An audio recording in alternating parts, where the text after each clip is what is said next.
Those of you who are visiting, we're certainly delighted you're here. Those faces that have been here in the past and have come back, we're certainly delighted that you're here as well. We just pray that God's blessing will fall upon us in this service and really minister mightily. Let us pray. Father in heaven, we do love and adore you. God bless you. And I pray that you will speak through your servant. Help me to say the words that you were pleased with. And God, I pray that we would leave here with a resolve as to why it is that we do what we do. Give us insight, give us direction, give us clarity, and enable us to be empowered to make a tremendous difference in our community for you and for your kingdom. For you're a great God, worthy of praise, and we bless you. We thank you, and we want more than anything for you to be glorified. In the powerful name of Christ Jesus, we pray and ask these things. Amen. It's really interesting. Before I begin, I want to say that obviously we always try to put up the birthday slides and pictures of individuals who have had birthdays, and sometimes you don't realize how meaningful that is. Last week, we made a mistake. We didn't put up Charlie's picture, and he certainly made me aware of it. He said, "Tyrone, why didn't you put up my picture?" And come to find out, my son said, "You be sure you tell Tyrone that you didn't put his picture up." So it was really delightful. That's awesome. Amen. Just what a wow. That's awesome. Praise God. But we definitely wanted to make sure that his picture went up today, and anybody else's picture. We're going to get yours up as well. So thank you so much. Thank you. Guys, I wonder, the question today in our sermon is why do we do what we do? You know, why is it that we do the things that we do? What is it that motivates you? What is it that encourages you? What is it that makes you do what you do? You know, are you doing it to be seen by people? Are you doing it to be recognized? Or are you doing it because you got a heart that's filled with the glory of God and you want Him to be manifested in a powerful way within your heart and within your life? Why is it that you do what you do? Why? So throughout this entire service, I want you guys to just think about why. Why is it that I do this? You know, why do I even come to church? Is it to say that I've been to church? Or why is it that we stand while we sing? Why is it that we even sing? Why do we give? Why do we share? What is it that makes you do the things that you do? Why? Why? Once again, are we doing it to be seen? In Matthew chapter 6, verses 1 to 4, I just put the salutation on the screen, but it said, "Be careful not to practice your righteousness in front of others to be seen by them. If you do, you will have no reward from your Father in heaven." Notice it says that if you're practicing your righteousness only to be seen by others, you don't have any reward. I mean, you're getting what it is and what you're wanting or seeking by your friends, by your neighbors, by the people that are watching you. In verse 2 it says, "So when you give to the needy," and notice it says when, not if, but when you give to the needy. It says, "Do not announce it with trumpets as the hypocrites do in the synagogues and on the streets to be honored by others. Truly, I tell you, they have received their reward in full. But when you give," once again, when, not if, when you give to the needy, "do not let your left hand know what your right hand is doing, so that your giving may be in secret, and then your Father who sees what's done in secret will reward you." He's going to reward you whenever you do something, and it's not to be seen by man, but it's to be seen by Him. He's going to reward you. You're going to get your payment, so to speak. You're going to get what you got. And I think it's awesome. You know, last week, as Karen had mentioned, we were able to service 820 individuals. Speaking of children, 820 children were served last week. And guys, I tell you, it was incredible. For those of you who are unaware, it rained last week. And not only did it rain, guys, sometimes it poured outside. And you know, it got really cold. People were cold. This is the first time in August that we've ever done it that it's even rained. But people were cold. They were freezing. In fact, the media had done a clip, and I'd like to share that. Channel 7 came in, Channel 14. I was trying to find the one with Channel 7 where Ken and I had actually did an interview. Unfortunately, I couldn't pull that up. I was able to pull this one up, and I'd like for you to see this, and I'll come back.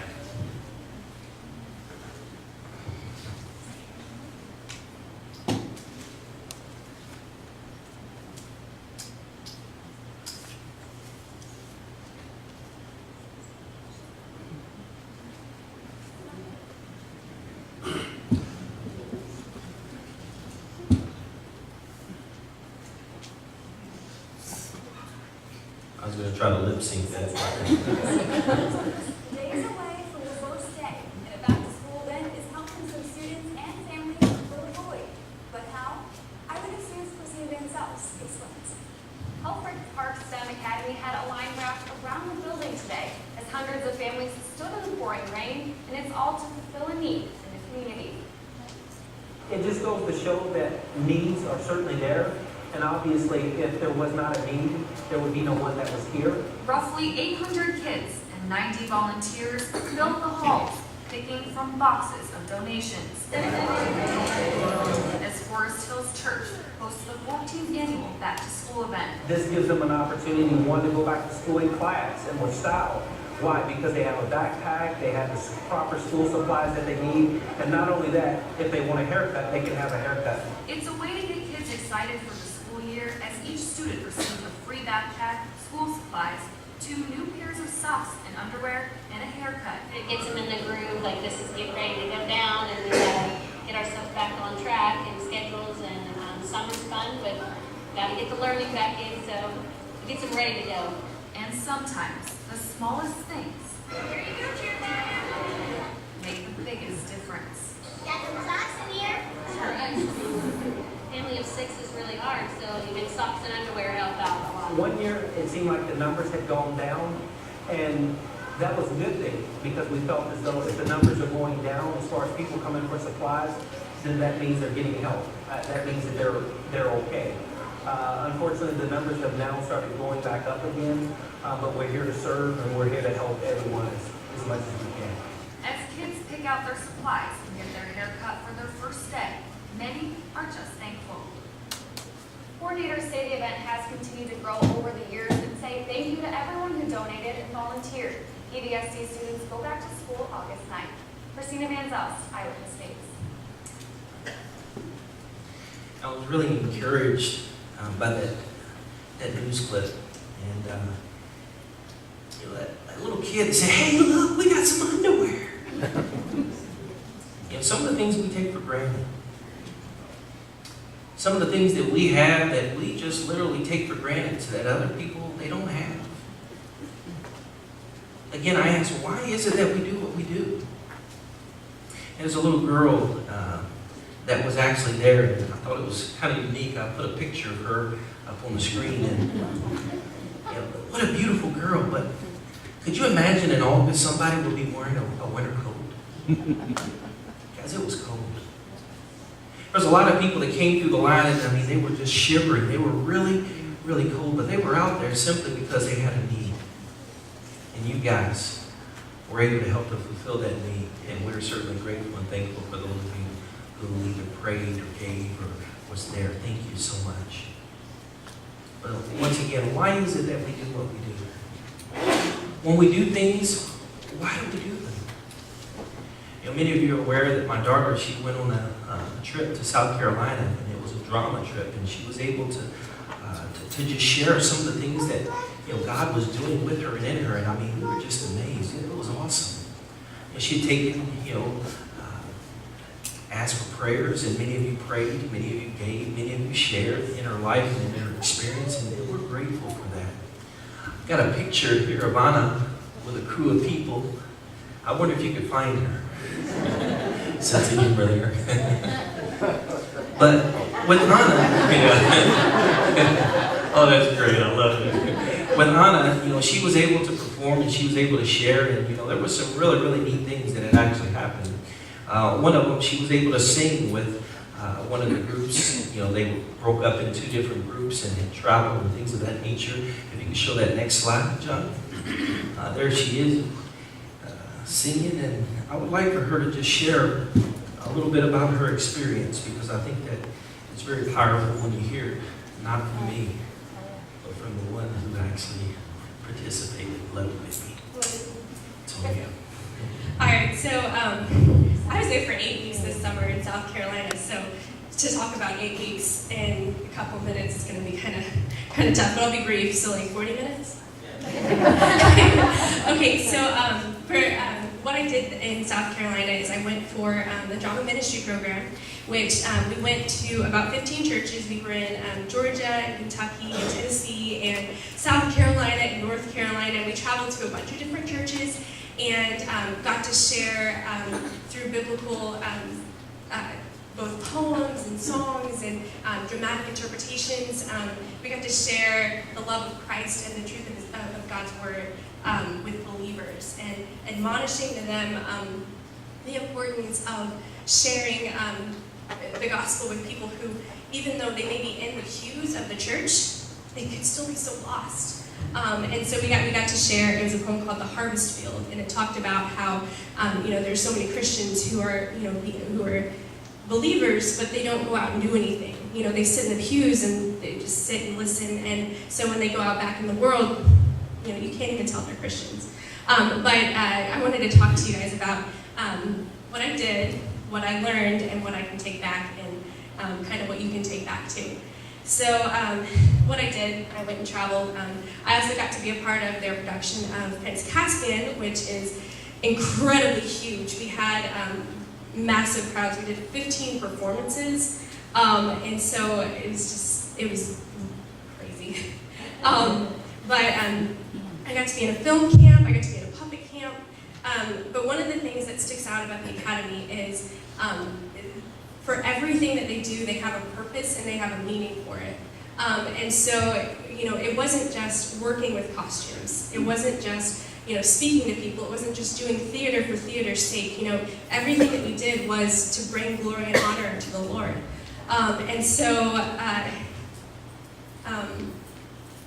I was speaking with, one of the things that really I want to bring back is I was speaking with my team leader, who she was one of the people who took out the team to travel, and I was speaking to her. She's a piano teacher, and she has students who come to her every week to take piano lessons, and she's got young kids, she's got some older people, and one of the things that she said is, she has half an hour with these kids each week, and some people she's had for years, some people she's only had for a couple weeks, but she said that one of the things that hit her when she came to the Academy was knowing that in teaching those kids, there could be kids who she teaches that do not spend eternity in heaven. Those kids that she teaches, that she gets to spend time with every single week for a long period of time, just one-on-one, that she knows will spend eternity in hell.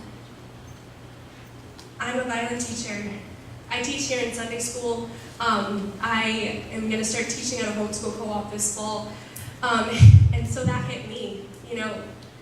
I have 17 kids who come to me every week. Some people for 30 minutes, some people for 45 minutes. But, what am I doing if what I do is not meaningful? If what I do has no purpose? If I'm teaching just to teach so that they, can play some songs on the violin? It's awesome. I love the violin. I love music. But there's so much more to it than that. There's so much more purpose, so much more meaning. And so, in that, our testimony has to be strong. I may not, bring out the gospel, bring out the Bible every time we learn violin, because that's not what they pay me for. I would love that. But in my testimony, in the way that I look, in the way that I conduct myself, in the conversations that I have, in the discussions that I have with people, and the dress, the way I dress, and everything that we do needs to have a purpose and a meaning, because these kids, they're going to watch. People that you work with, people that you associate with in your job, do they know you're a Christian? Can they tell you're a Christian by the way you act, by the things you do, by the things you listen to, by the things you watch, by the places you go? Our testimony is so strong, and even if I'm not bringing out the Bible, Is my life, do I reflect the principles that Christ teaches in his word, the way that he lived out his life? Am I living that out? And so it hit me so hard thinking that the students that I have, people that you guys, if I have a conversation with you, but it's not seasoned with salt, what if I had the opportunity to speak to you guys and you still spend eternity in hell because I was not meaningful? What if I could have had a part in teaching you God's word? And so it hit me so hard, and it makes me think, the things that we do in this church, the back to school outreach, and the Bible studies that we have, and Sunday school, and church services, do you speak to people with meaning? It's hello, goodbye, but there can be something so much deeper.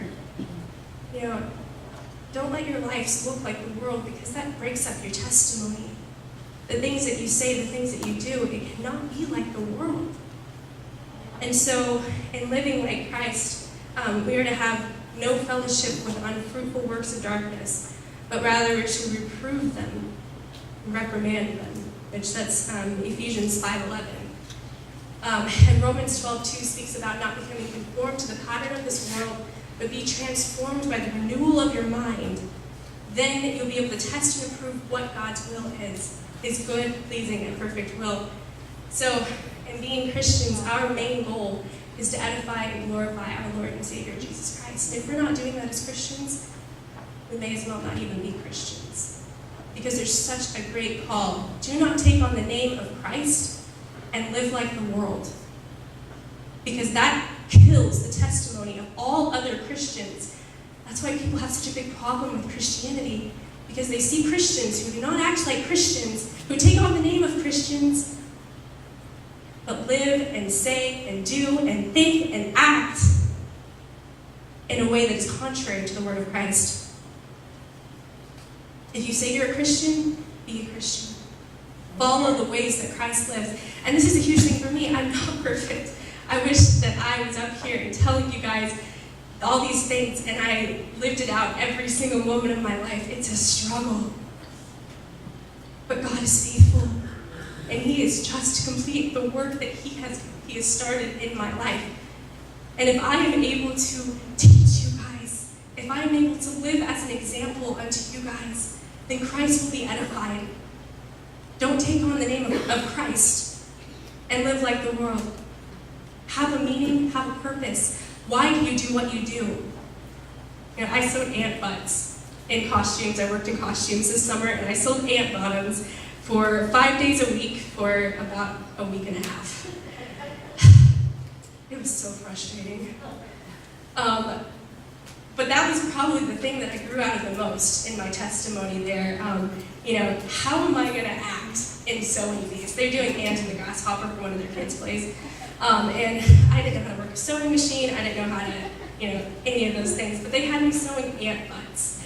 And it just, I don't know why they put me in that position or thought that I could do it, or I don't know. But I did it, and I did it unto the glory of God. And those ant butts look pretty fantastic.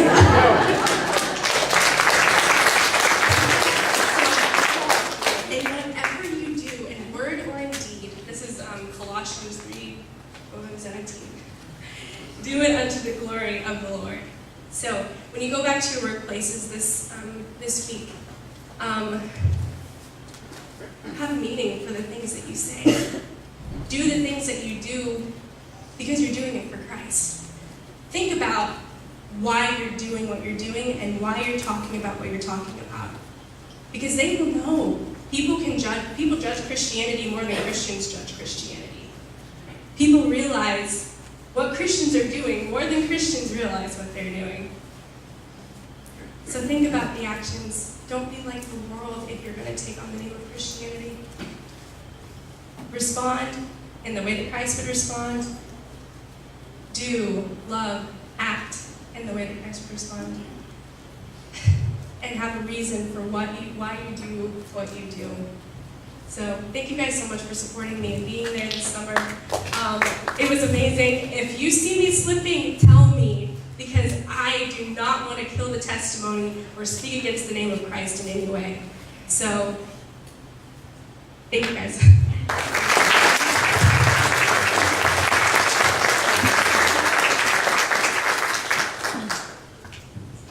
I was just thinking if ever I'm absent and I need a guest speaker, I got my daughter, amen. I've got family, and John will serve she as well. Such an awesome man. Guys, I tell you, I don't know if you realize it or not, but you know, Scripture talks about how we're not supposed to praise ourselves, but we're to let another man praise us. With my daughter, it is just so awesome. She went up there and she went to serve. She went to live a lifestyle that she was taught here at home. She was taught here at church. And she took her actions there. And it really blessed me. There was actually a trophy that was given away. And it was to the person that had displayed a lot of character, goodwill. And not only that, but they were willing to show partiality, or they were not willing to show partiality toward an individual. They didn't get in a clique, but they loved everybody. They shared with everybody. And when we were there, my daughter was awarded the trophy. Go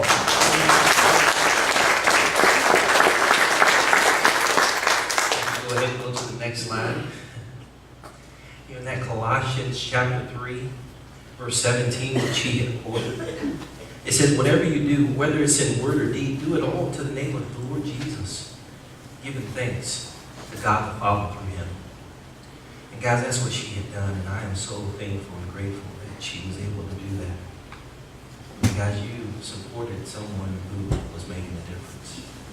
And I really believe that we, as a church, can be a people that will bring glory and honor to our Lord Jesus Christ and what we say and do. Wherever we go, we can bring honor to Christ, and he can be uplifted. For those of you who have your Bibles, if you could turn with me to 1 Corinthians chapter 2. I promise you I will not be very long, since my daughter took 30 minutes. I will not be very long. 1 Corinthians chapter 2, beginning at verse number 1. Now guys, I want you to understand that this is Paul. And before Paul was converted over to Paul, he was Saul. And he persecuted believers, persecuted the church.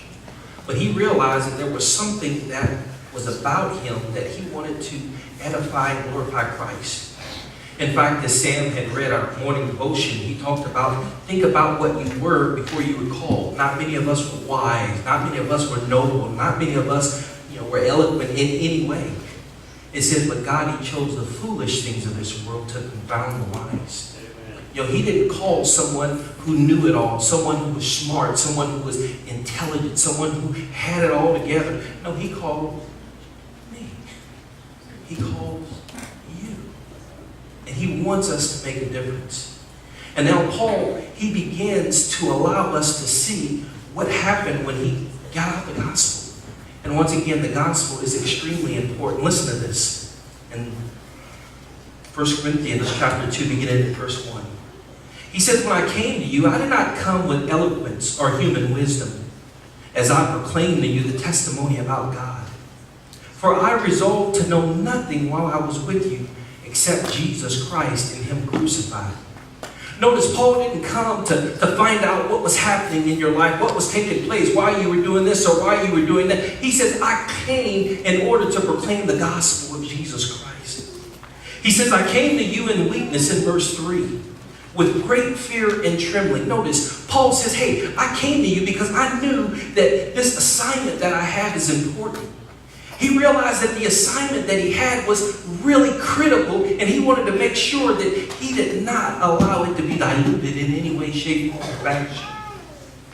In verse 4, he says that my message and my preaching were not with wise and persuasive words. And I want you to understand that Paul, he could have spoken extremely eloquently. Paul, he was actually taught by Gamaliel. He was a Pharisee of the Pharisees. He was an individual who had it all, who knew it all, so to speak. He was an individual that was very intelligent, but he didn't come in that way at all. He says, but he came with a demonstration of the Spirit's power, so that your faith, in verse 5, might not rest on human wisdom, but on God's power. And church, I want you to understand that that's what we rest on.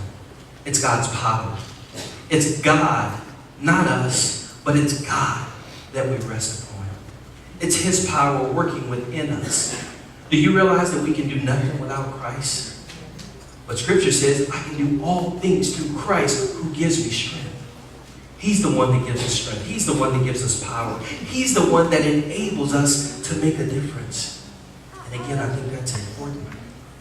So I want to ask once again, why do you do what you do? Why do we do what we do? You know, I know that we're going to all give an account sooner or later for everything we've done on this side of eternity. Every last person is going to have to give an account. I don't know about you, but guys, I want to hear the words, well done, thy good and faithful servant. You know, you've been faithful over a few things. Come on up a little higher, because I want to make you ruler over many. Guys, those are the words that I want to hear. How about you? Why do you do the things that you do? Why?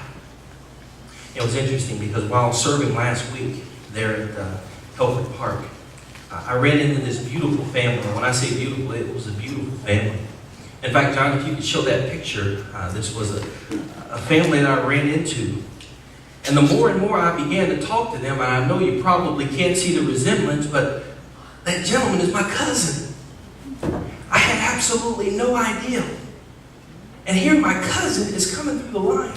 And he and his wife, and there's 3 children, and I took a picture, and the only way that I was able to find out about them, because they said they'd been married 12 years, and I thought, man, 12 years, that's great. You guys realize that there's a lot of people that don't have that testimony? They've not been married 12 years. Why? Because stuff has happened. Stuff has come in the midst of them. But I was able to share with them, I said, you know, I've got a celebration. In fact, my great uncle, he's celebrating his 70th year anniversary. 70 years. And he's celebrating his anniversary, and as I tell him this, he says, is his name Herb? And I said, yeah. And I went and I showed him a picture. In fact, this is the picture that I showed him. He said, you're not going to believe this. He said, but that's mine. I said, yeah, right. You know, he said, you know. He said, that's my uncle. 70 years this couple has been together, guys. 70 years. We had their anniversary party yesterday, and it was a Wolf barbecue, and his son actually flipped the bill. He paid for the meal. In fact, when he invited me, he said, Tyrone, I want you to come, and I want you to make sure you get there. He says, my son is paying for it. And I said, well, if he's paying for it, I'm there. And I went, and God, I tell you, it was just incredible. They asked me, they said, Tyrone, do you mind praying at the end of service? I said, absolutely. And so I was able to pray and share. And my wife, she had asked Uncle Herb, she said, tell me, how did you get through 70 years? What's your secret? He said, just do whatever she tells you to do. Men, take note. If you want to live a long life, do whatever she tells you.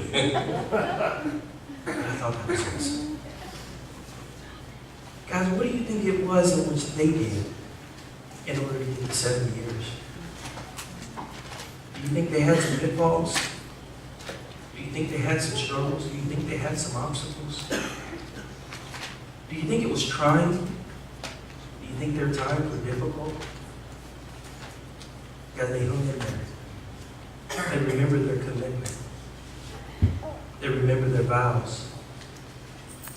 And church, I really believe that's what we need to do as well. We need to remember who we are and whose we are. For those of us who are followers of the Lord Jesus Christ, allow Him to be glorified in everything we do. Allow Him to be our all in all.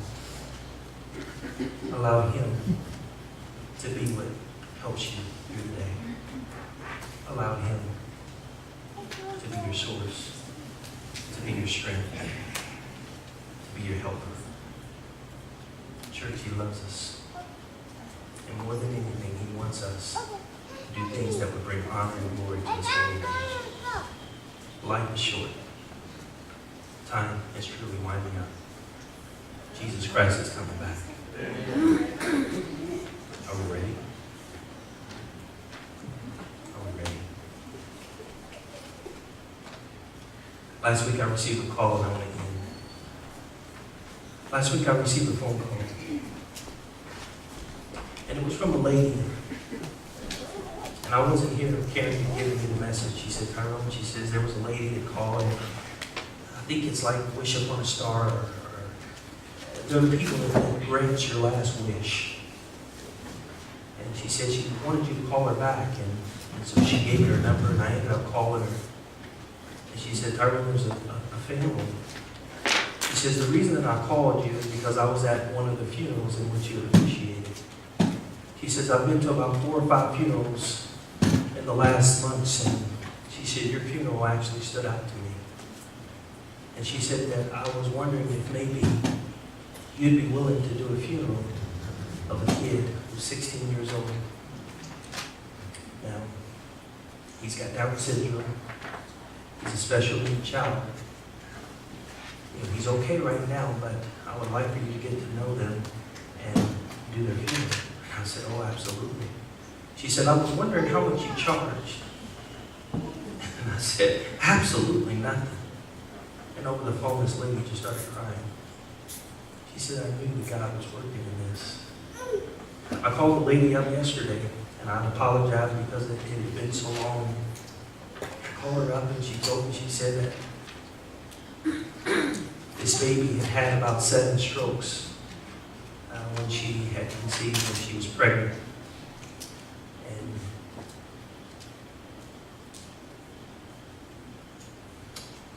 she didn't think he was going to live.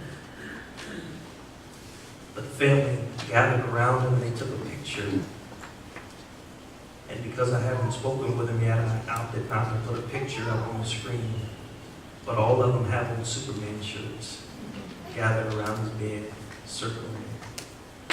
And guys, I tell you, this is going to be one of the best things that I could ever do, is to serve him. Why? Because this is one of God's children. This is one of His babies. This is one of His. Church, what are you willing to do? When God opens up a door, when He gives an opportunity, are you willing to walk through it? Are you willing to go where He tells you to go? Do what He tells you to do? Be what He wants you to be? God loves you.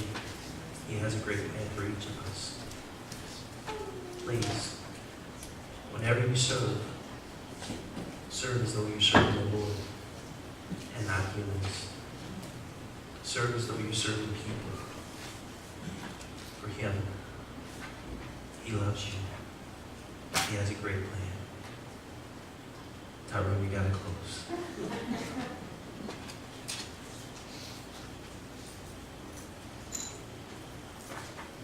Friday evening, I did a ride along with one of our police officers. As we were riding, we ended up going to a house that was a domestic issue.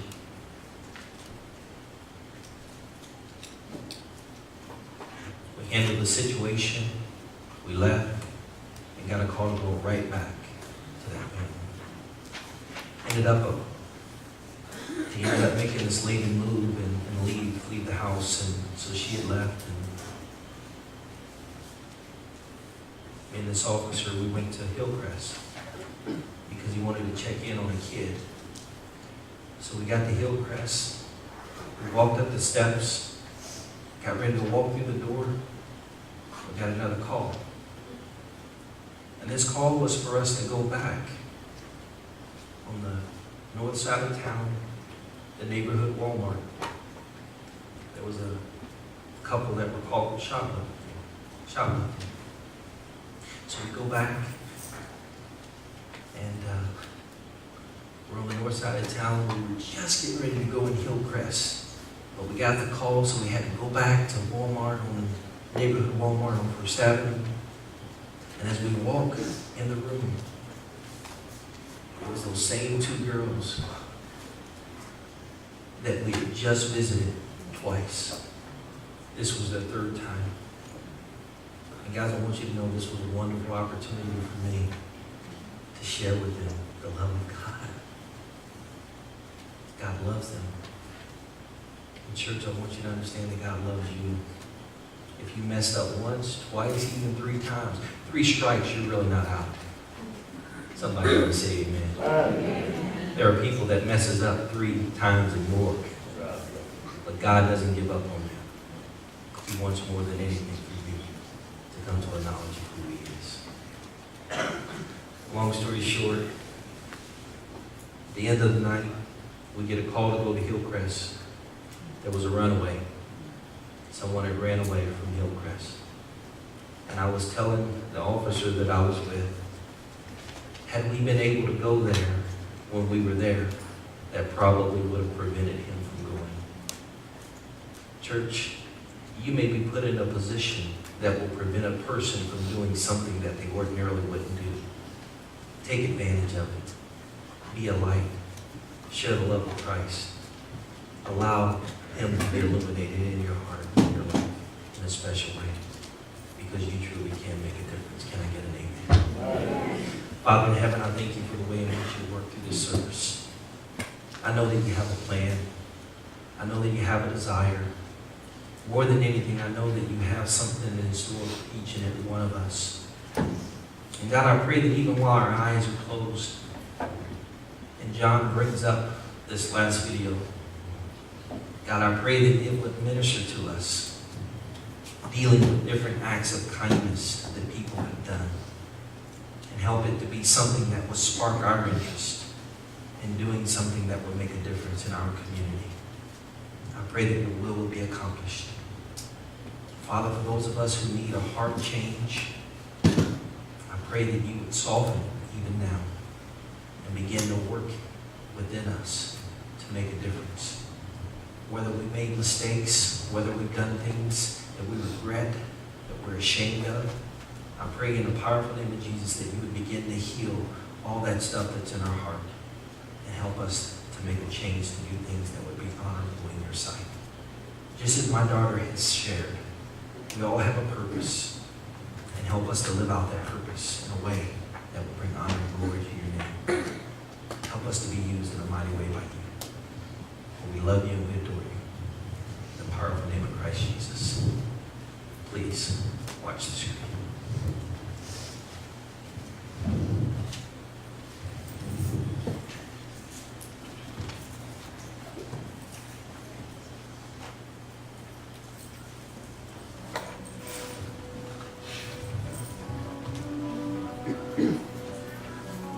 A viral dashcam video out of Wisconsin caught a police officer's unexpected response to a student's excuse for his speeding. The kid tells the officer he's late for an important presentation in class and was only speeding because he had to stop by the house of a buddy who knew how to tie a tie. Unfortunately, as we can see, the buddy wasn't home, and the poor kid remains tieless. The officer takes the kid's tie and asks him to get together his license, insurance, and registration while tying it around his own neck. The officer counsels the student that one of his insurance cards is expired and notices that the tie is too short. He'll have to do it again. The second attempt is a little long, but it'll have to do. He sends the student on his way with enough time to get to his presentation and a newfound appreciation for police officers.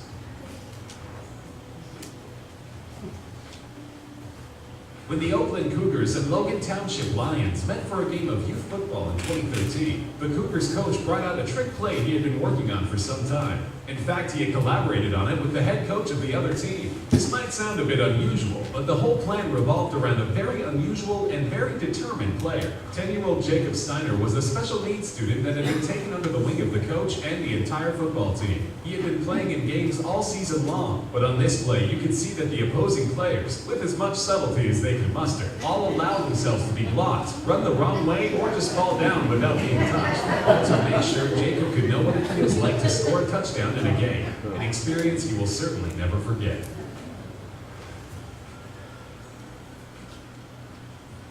Greenville, South Carolina grocery store employee Brandon Rawlings was going about a day like any other when he saw an opportunity to help. A frail, elderly customer half his size was making her way into the parking lot, and Brandon went out of his way to make sure she got where she was going safely. He took her by the hand and walked alongside her, not knowing that a customer was watching and shooting heartwarming video. Bo Graff posted his video to Facebook, where it quickly went viral and earned Brandon a spot on the local evening news. Bo told reporters that he had approached Brandon after witnessing his gesture of kindness to let him know how much it was appreciated, but that the kid had acted like it was simply no big deal, which, as Bo pointed out, is really the kind of attitude that the world needs to see. His Facebook post concluded, "This is what America should be, and hopefully this is the America of tomorrow."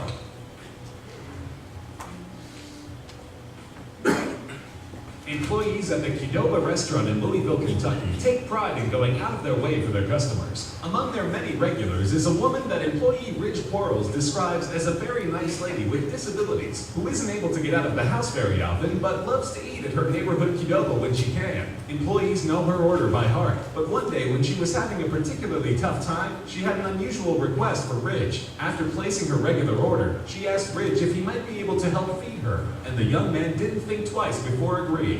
Several other customers noticed the exchange, and one shot some video, which he shared to social media. The big-hearted gesture brought local news to the friendly restaurant, but Ridge insists that he was only doing what anyone else would have done.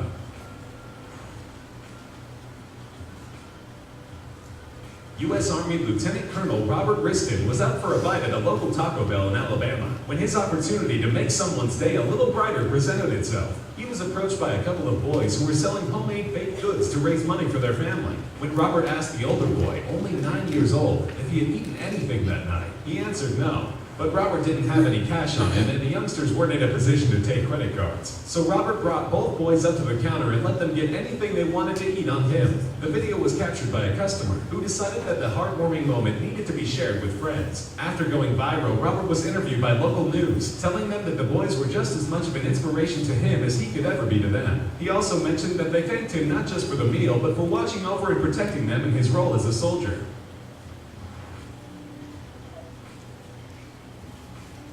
Los Lunas, New Mexico police officer Mark Garule responded to a call in late 2015 of a man laying up against a rock in the middle of a parking lot with no shoes or socks. When he contacted the man, he found his soaking wet socks drying nearby and old shoes that were full of holes. Officer Garule could have given the man a hard time for camping in a public place, but his body cam revealed that he chose a different course of action.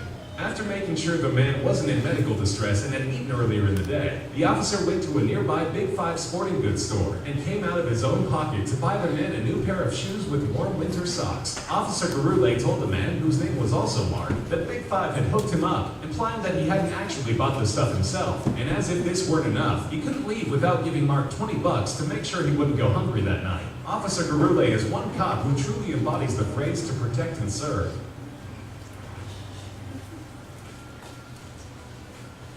In 2014, a man boarding a commuter train in Perth, Australia almost lived out every commuter's worst nightmare. As he was getting on board the busy train, he lingered a bit too long, and just as the doors were closing, he slipped, getting his leg caught in the gap between the train and the platform. Quick-thinking transit officials alerted the conductor, making sure the train stayed put, but were unsure how to go about freeing the man. Fortunately for him, the car was loaded with compassionate passengers. Once everybody was evacuated from the car, transit workers organized a group effort by the huge crowd. They piled up against the side of the car and pushed, slowly rocking the car back until the gap widened enough for the man to be free. The extraordinary effort was caught by surveillance video. A transit spokesman said the occurrence was simply an accident and not the result of overcrowding, and praised the actions of transit staff and all of the passengers who saved the man from potentially serious injury.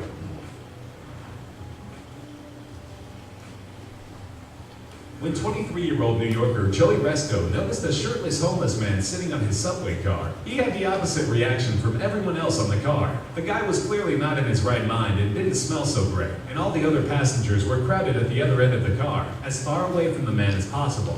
But Joey saw a guy who was cold and disoriented on a New York winter night, and decided that the only humane thing to do was to literally give him the shirt off his back. The man was so weak that he needed help putting it on, which Joey did before also giving him his hat. Another rider got video of the incident and posted it to Facebook, where it quickly racked up an astounding 8 million views. Joey would later say that he offered to get the man something to eat as well, but that after receiving some warm clothes, he had promptly fallen asleep.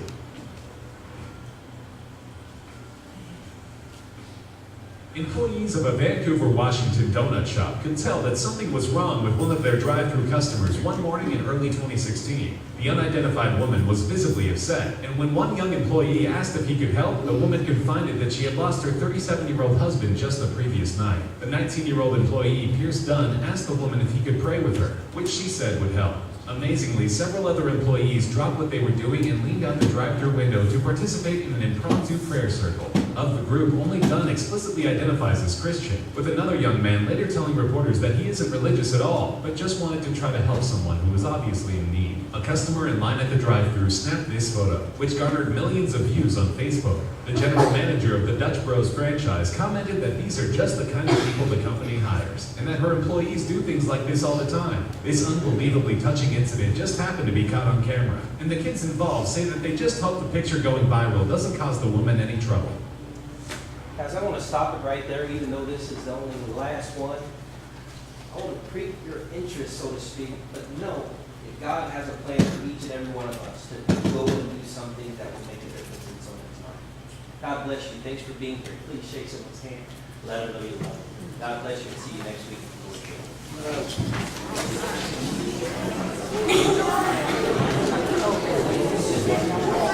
willing.